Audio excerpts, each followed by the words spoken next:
이 다윗이 무비보셋을 긍휼히 여기면서 또 요나단과 있었던 언약을 생각하면서 그를 자기 식탁의 자리로 초대를 해요.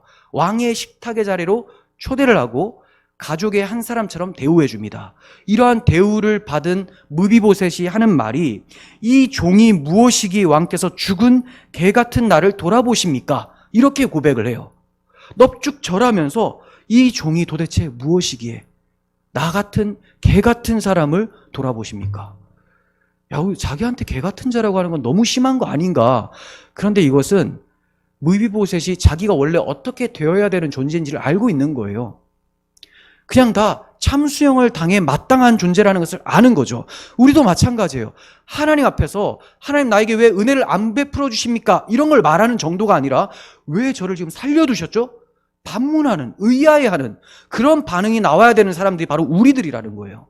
근데 하나님께서 우리를 죽이시지 않는 것도 놀라운데 자녀 삼아주시고 날마다 때를 따라 돕는 은혜를 베풀어 주시니 당연히 무비보셋과 같은, 다윗과 같은 고백이 나오지 않겠습니까? 도대체 사람이 무엇이기에 죽은 개 같은 나를 돌보십니까? 이뿐이 아닙니다. 자기 딸이 흉악한 귀신이 들려서 괴로워하고 있을 때 예수님께 도움을 얻기 위하여 나아갔었던 가나안 여인이 뭐라고 얘기를 했습니까? 주여 저를 도와주세요라고 했더니 주님께서 자녀들의 떡을 취하여 개들에게 주는 것이 마땅하지 않다라고 매몰차게 거절하세요. 그러자 이 여인이 주여 올소이다마는 상에서 떨어지는 부스러기를 개들도 먹지 않습니까? 저에게 그 부스러기라도 주세요라고 간구를 합니다. 그랬더니 예수님께서 딸아 내 믿음이 크도다라고 말씀하시면서 내 소원대로 되리라 말씀하신 즉시 그 딸이 나음을 얻었습니다. 무엇이 예수님께서 능력의 말씀이 나가도록 만들어 준 겁니까?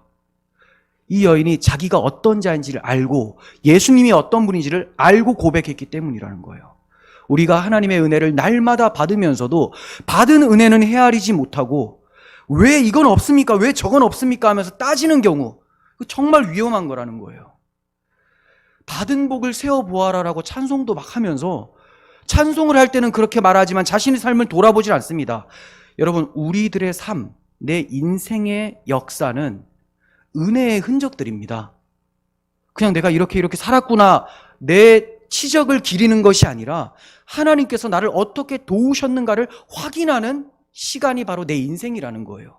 근데 이것을 다 잊어버리고 지금 내 손에 없는 거, 내가 원하는 것이 없을 때 불평 원망한다면 이것이 과연 하나님의 자녀라고 할 수 있을까? 과연 계속해서 하나님의 은혜를 받으며 살아갈 수 있는 자인가? 의문이 들어진다는 겁니다. 우리는 하나님 앞에서 스스로 어떻게 인식하고 있습니까?